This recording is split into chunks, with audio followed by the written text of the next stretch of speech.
Il postino, altro che suonare 2 volte, nel bassanese non suona praticamente mai. Non si placano infatti le polemiche per i continui ritardi nella consegna della posta, che sia Bassano o Mussolente, Cassolo o Rossano Veneto, continuano ad arrivare segnalazioni alla nostra redazione di cittadini alle prese con bollette o prenotazioni ospedaliere arrivate ben dopo scadenze o rispettivi appuntamenti.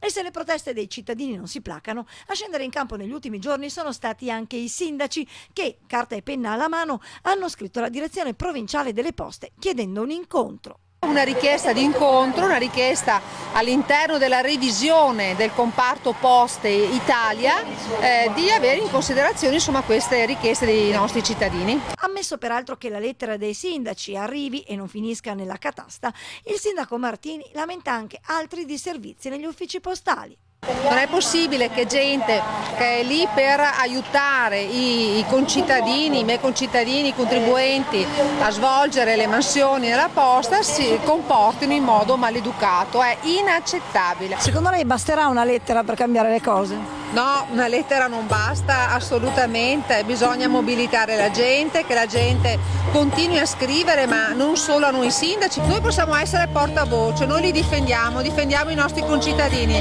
ma in più siamo e più forte sarà la protesta e più veloce dovrà essere la risposta.